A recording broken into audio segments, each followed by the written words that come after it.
Thank you very much, Don, for that introduction. Thank you very much again to the organizers for inviting me. And I'd also like to acknowledge Gary Goldstein for his assistance in editing the paper that this talk is based on. So I'm going to share my screen and... Okay, Stratfordian Epistemology and the Ethics of Belief. Several years ago, I came across an article online about our post-truth era that encouraged readers to check out the work of the now mostly forgotten English mathematician and philosopher, William Kingdon Clifford, who in 1876 wrote a paper and delivered a speech called The Ethics of Belief. And in it, he wrote that it is wrong always, everywhere, and for anyone to believe anything upon insufficient evidence. He was saying that no station of person, no belief seemingly insignificant can be beyond examination. What he was saying is that we all share a duty to inquire. And I was immediately struck by this article, and I wanted to look into Clifford and discovered a whole field of study in epistemology called belief ethics. And I wanted to look at how we could apply belief ethics to the authorship question.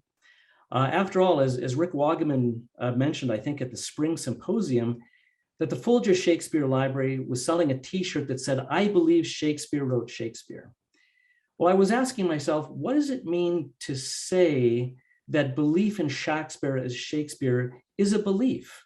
And it's not a form of inquiry. What does that belief state look like? And is it an ethical one? But before we can answer that, we need to look at what I'm calling Stratfordian epistemology.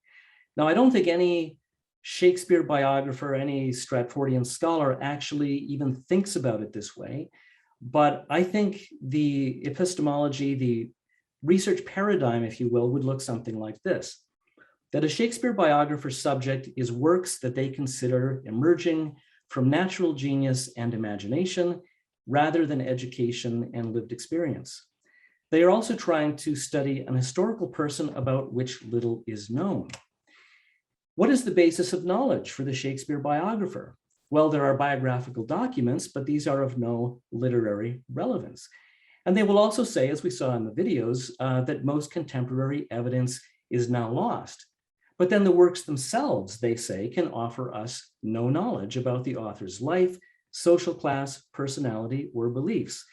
This then necessitates a heavy reliance on traditions found in previous biographies. And again, that video we just saw showing the scholars stacked up one on top of the other. The justification for the Shakespeare biographer is that the author's identity is a sacred certainty beyond questioning, and that Shakespeare must be defended against anti-Shakespearean doubt. Stratfordians are themselves the only reliable experts on Shakespeare, while doubters are anti-Shakespearean, non-scholarly, and unworthy of engagement. The final element would be the methodology, and that is that the biographer must use their imagination, owing to a lack of documentary evidence, but then layered with considerable literary criticism. Well, if we step back from this construction, we see that we're dealing with works of imagination that must be written about, or at least the author, the supposed author, must be written about using the biographer's imagination, because the works can give us no knowledge. There's no documentary evidence that definitively links Shakespeare to the works, but at the same time, belief in the authorship of Shakespeare as Shakespeare is a certainty. What we're seeing here is multiple layers of belief. And for those of you who saw my presentation at the spring symposium, what I propose is that Stratfordianism isn't just an authorial proposition or a theory of authorship, it's a belief system. And it looks something like this. There's the propositional belief that Shakespeare of Stratford-upon-Avon was the author, William Shakespeare, but there's no direct documentary evidence for this. Instead, it is buttressed by a second-order belief about the belief that it is a certainty beyond doubt and beyond questioning. The third belief are the explanatory beliefs. The Lost Years, The Miracle of Genius, The Mermaid Tavern, that key documentary evidence is now lost. But these are all based on faith. There's no actual evidence for these beliefs. There's also a reflexive belief about the believers themselves, that they are authoritative and they cannot be questioned about the proposition. Fifth is the ethical belief, that questioning the proposition is not just factually incorrect, but actually immoral. And finally, a juridical or justice-based belief that those who do question the proposition may be justifiably marginalized by institutions of scholarship.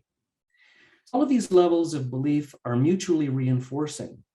How ethical is this belief? Why should we consider ethics in belief at all?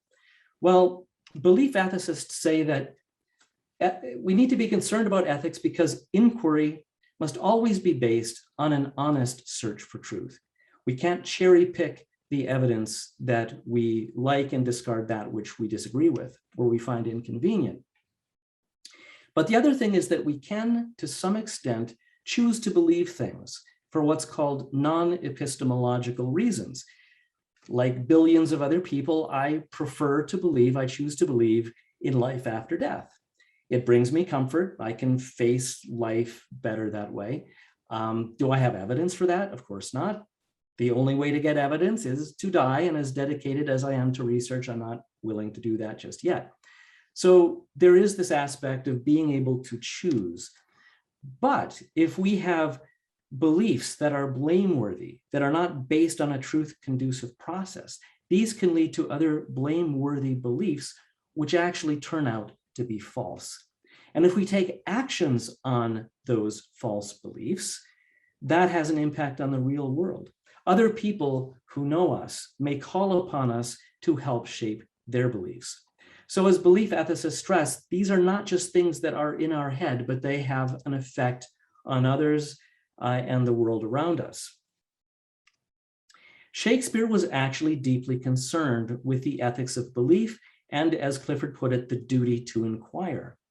Hamlet is confronted by the ghost of his father, who tells him that his uncle Claudius murdered him. Does Hamlet act on this information right away? No, because he's not sure if the apparition is a demon from hell or an honest ghost. So he recognizes his duty to inquire. He has the traveling actors put on the murder of Gonzago to reenact the murder, and he observes how his uncle responds. He basically sets up a social science experiment. And when Claudius responds furiously, Hamlet realizes that the ghost is telling the truth. Othello, on the other hand, does not recognize his duty to inquire. Despite demanding ocular proof from Iago of Desdemona's unfaithfulness, he accepts Iago's evidence. He accepts that Iago is honest, and he sees Desdemona's actions through the lens of the evidence that Iago presented to him. So he doesn't inquire further, with tragic results.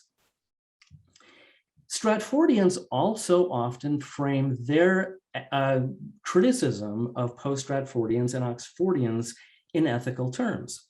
Paul Edmondson and Sir Stanley Wells, for example, in their Shakespeare Bites Back, write that fictions we might choose to tell ourselves about the past become no less valid than interpretations constructed through empirical evidence, such as documents and material remains.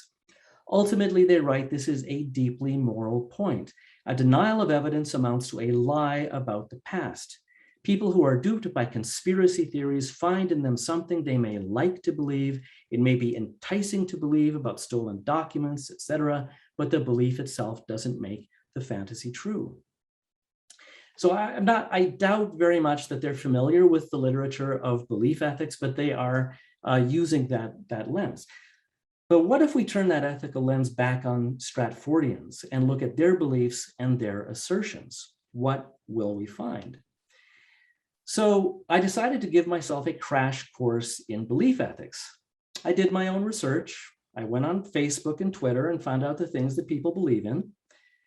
Actually, no, I did a literature review. I read 16 scholarly articles and scholarly chapters about belief ethics, and I pulled out of them a set of conditions, which I'm going to explain in a minute. But first, let's start again with William Kingdon Clifford.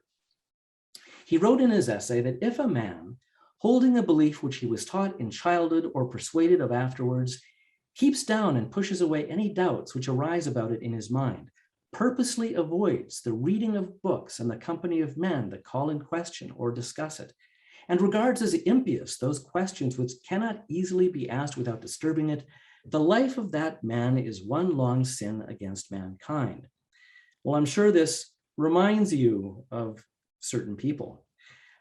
The speech that he gave, this essay, set off a flurry of responses at the time, 1876. People were responding with criticisms like, well, we can't possibly question all of our beliefs. Clifford said that, yes, we can rely on experts for some of our beliefs, but we have to make sure that they themselves have done their duty to inquire. But it took 20 years for there to be a response that still resonates, and that is William James' essay, The Will to Believe, from 1896. William James, by the way, is the brother of Henry James, who did the famous quote saying that he was sort of haunted by the conviction that the divine William was a fraud. What he pointed out was that some beliefs, we may have guesses that turn out to be true. So a guess can be a pathway to real knowledge. But we can believe things for non-epistemological reasons that result in positive outcomes. So a person who's seriously ill can choose to believe that they'll get better, and in fact, it helps them recover. He also wanted to defend the validity of religious faith. We don't go around gathering evidence for the existence of God. It goes against the whole point of faith. But there was one really important thing that he argued in his essay, and that is that a belief based on a supposition is permissible if three conditions are met. One is that the hypothesis must be live rather than dead to the believer. The second is that the choice to believe or not is not trivial, but momentous. And then most importantly, that the decision is a forced one, so that a choice to wait for more evidence, it isn't an option. You have to make a choice now, and it's a momentous matter. So we're going to keep these points in mind. What I did then in reading these articles and chapters is I pulled out these conditions for ethical belief. But the most important thing to remember is that belief ethicists are not really concerned with whether or not a proposition is true or false. Any empirical verification of whatever proposition is the responsibility of the researchers in that field. So accordingly, I'm not even going to talk about whether or not Shakespeare was Shakespeare, whether that's a true or false statement. Instead, belief ethicists are concerned with whether or not a belief has been acquired through what they call a truth conducive process, and whether it's being asserted ethically. Is it ethical and praiseworthy, or unethical and blameworthy? And is that blame just epistemological in terms of the knowledge base, or is it amoral? Is it morally blameworthy? Is it having a negative impact on other people and the world around us? So don't worry, I'm not going to read this slide. I know there's an awful lot of text here, but I wanted you to see at a glance the 12 points, the 12 conditions that I pulled out. Now, I didn't get these from one place. As far as I know, nobody has assembled these 12 in this way. Not all belief ethicists talk about all these conditions. They're not a standard as such, but they do demonstrate the complexity, the multi-layered nature of ethical belief. And I'm going to go through these points one by one. And I also want to stress that I tried to pull out as many possible conditions for ethical belief as possible to give Stratfordians as many chances as possible to demonstrate that they are being ethical and praiseworthy. So here we go. We're going to ask if belief in Shakespeare of Stratford is ethical and praiseworthy. We're going to go back to the Stratfordian belief system. We're going to just take the first belief, the propositional belief that Shakespeare was Shakespeare. We'll come back to the other 5 ancillary beliefs later. Okay. So the first condition is that the doxastic agent, okay, doxa is from the Greek for belief or opinion. So the doxastic agent or believer is intellectually obligated to form and assert the belief. So we're not concerned here that 99% of humanity is simply acculturated into belief of the Stratford Shakespeare. All of us were, right? It's part of our school system, our popular culture. What we're concerned with here are those who are intellectually or professionally obligated to form and assert the belief. So people like Jonathan Bate, James Shapiro, Sir Stanley Wells, etc. Yes, this condition is met. There exists a body of people who are intellectually and professionally obligated to form and assert this belief. The second condition, that the agent recognizes their duty to inquire. Well, in this case, the Stratfordians, for the most part, fail this condition because they reject this duty quite often. We hear, of course I didn't read that. It's ridiculous, a conspiracy theory. And that they will take the evidence at hand, such as title pages saying William Shakespeare, as prima facie evidence that that refers back to Shakespeare of Stratford upon Avon. They don't inquire further into the nature of that evidence. Condition 3. Evidence that may support the belief is known by the doxastic agent to exist and is available to them. Well, in this condition, the Stratfordians fail here too as well, because no evidence, no direct evidence linking Shakespeare to the work is known to exist. Even Sir Stanley Wells admits this in his chapter in Shakespeare Beyond Doubt. There is no direct evidence. Condition 4. The agent does not allow their own motivations and biases to unduly influence their use of available evidence. Well, most Stratfordians pretty much make it clear that they are motivated knowers. They consider doubt to be anti-Shakespearean, the result of conspiracy theories. They compare doubters to Holocaust deniers. Paul Edmondson and A.J. Leon in their chapter in Shakespeare in the Digital World compare defending Shakespeare's biography to defending freedom and democracy. So that motivation compels them to view the evidence in a particular way, basically confirmation bias. Condition 5. Beliefs are acquired through an honest and open inquiry with all available evidence. Most Stratfordians fail here as well. The book Shakespeare Beyond Doubt just ignored 60 years worth of authorship scholarship. As Catherine Chiljan points out in Shakespeare Suppressed, that there's almost 100 instances of contemporary references and allusions to the works of Shakespeare that are simply too early for them to be referring to anything done by William Shakespeare. And so most Stratfordians simply ignore all of those allusions. So this condition isn't fulfilled. The evidence gathering in support of the proposition is highly selective. Condition 6, where evidence is incomplete, speculation is permissible, but it must be asserted with appropriate cautions. Stephen Greenblatt notoriously begins the book Will in the World with "Let us imagine." And Shakespeare biographies are all consistently filled with conjectural prose, must have been, reasonable to assume, etc. Filled with conjecture, and yet the belief in the subject of the biography is asserted with absolute certainty, out of all proportion with those suppositions. Condition 7, beliefs align as closely as possible to reality, leading to further true beliefs. Well, as post-Stratfordian scholars have been pointing out for nearly 200 years, the traditional biography simply doesn't make sense. It doesn't ring true. As Diana Price and Bonner Miller Cutting have pointed out in their books, that Will Shakespeare as an author is a complete outlier compared to other contemporary writers or the context of the times. So the proposition does not comport with known facts about contemporary authors, society, literature, politics of the time, or what is generally known about the creative process. Condition 8, doxastic agents are open to self-regulation and reassessment. Well, here I'm going to be generous and offer partial points because in recent years, Stratfordians have been promoting co-authorship or collaboration, although this is very controversial. The New Oxford Shakespeare, edited by Gary Taylor and Company, Brian Vickers in his book, Shakespeare co-author, Vickers being very critical of Taylor and the New Oxford Shakespeare. But this is just an instrumental change. This is not a substantive reassessment about Shakespeare's authorship. So I'm only acknowledging partial points here. Condition 9, assertions conform with the available evidence and are proportionate to it.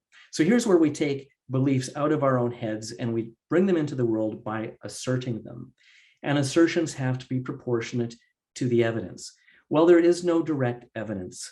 And so to say Shakespeare's authorship is beyond doubt is wildly disproportionate to the available evidence. Condition 10, agents do not dogmatically maintain beliefs in the face of conflicting evidence. And of course, this condition fails as well because Stratfordians rarely, if ever, engage with the evidence that contradicts their proposition and dogmatically insist on the veracity of the proposition. And condition 11, agents are basing their beliefs on the arguments of knowledgeable others who are known to have adhered to these principles. So this again is that stack of people going back to the 17th century. Well, this condition isn't fulfilled either because the practice of Shakespearean biography has never been based on a truth-conducive process. All biographers repeat traditions, such as that Shakespeare was a lawyer's assistant or that he poached a deer. Okay, so that's the first proposition, the first element of the Stratfordian belief system. What about the ancillary beliefs? We need to look at the belief system again. We've got the second order belief about the belief, the explanatory beliefs, the reflexive belief about the believers, the ethical belief, and the juridical belief that doubters should be punished. Well, again, all of these conditions are based on faith. There's no evidence for any of these. The 12th condition that I got from the literature is that beliefs emerging from these conditions, i.e. empirical inquiry, can only be supported by similarly acquired non-fideistic beliefs. Okay, and fideism is faith-based. So an example here would be a geology professor who's a devout Christian cannot in a public school tell their students that earthquakes are caused by the movement of tectonic plates as the result of God's will. They may believe that, but they can't ethically assert that because it's combining something that's empirically verifiable with faith. And what we see here in these ancillary beliefs is just that. What should be an empirically based belief based on historical documents is instead buttressed by fideistic beliefs. Okay, so what do we have? We have 12 conditions for ethical and praiseworthy belief. I didn't make these up. I got these from a body of literature that goes back over 140 years. We're talking about the biography of one of the best known individuals in history. And yet, virtually none of these conditions for ethical belief are met. Belief in the Stratford Shakespeare on the part of expert Stratfordians meets virtually none of the conditions necessary for ethical belief.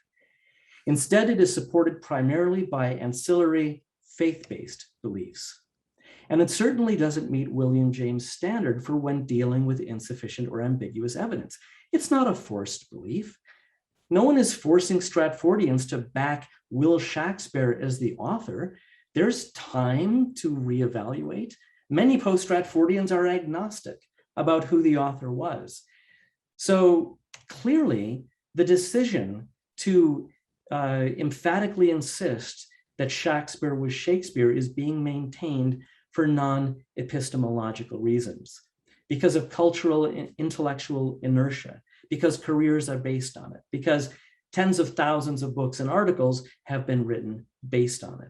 But these are not reasons for belief based on evidence. What are the implications of this? The public is asked to accept on faith that the experts in this field are authoritative and cannot be challenged on their belief, which is not based on evidence, which is actually rather authoritarian. It inappropriately applies fideistic values to empirical inquiry and institutions of higher learning which is inappropriate. And it leads to a host of other blameworthy beliefs, and which we've already heard several times today, that, as Charles Beauclerk said, if you get Shakespeare wrong, you get the Elizabethan age wrong. As Michael Delahoyte said, you get creativity wrong. So generations of students have been enculturated into this unearned belief. Think about the misallocated intellectual costs, centuries of countless people, of immeasurable hours spent trying to find evidence, trying to tie together Shakespeare with these works, writing these countless books and articles attempting to make this connection. Think of the lost opportunities, the knowledge that could have been gained, but has not been, particularly in the last 100 years since Loney discovered Oxford. So what I would argue here is that we're not just dealing with epistemological blameworthiness in that the knowledge base hasn't been arrived at properly, but because this has had such a profound impact on the world, that there's really serious moral blameworthiness here as well. So, but I want to stress, I'm not saying that, individually, I'm not saying that Sir Stanley Wells and James Shapiro are themselves unethical or that they're knowingly unethical. What I'm saying is that under present conditions, any assertion of certainty on the part of any Shakespeare expert to the effect that Shakespeare was Shakespeare cannot be made in a manner consistent with ethical belief. So according to these external conditions drawn from philosophy, asserted conviction regarding the Stratford Shakespeare on the part of experts is profoundly unethical and blameworthy. What does this mean for the future of the authorship question? Well, because belief ethicists are not concerned with whether something is true or false, the ethical approach avoids entirely debate over competing evidence. Instead, it focuses on processes of inquiry. And we can argue that Stratfordian's process of inquiry has been completely inconsistent with the ethics of belief. Loney's positivist methods, by contrast, are the exemplar of a truth-conducive process. And it begs the question, is an ethical assertion in support of the Stratford Shakespeare possible? What would it look like? It would have to be a lot more conditional, a lot more humble. It would have to say that Shakespeare is only one candidate among many, and that the evidence is uncertain. That would be an ethical assertion. But might not the revelation of the unethical foundation of the Stratford Shakespeare be another means of initiating a tipping point in the debate? If you are curious about learning more about my work here, the paper Stratfordian Epistemology and the Ethics of Belief is forthcoming in next year's Oxfordian in volume 24, so it's still a work in progress. So thank you very much for your attention, and I'll look forward to receiving any questions you may have.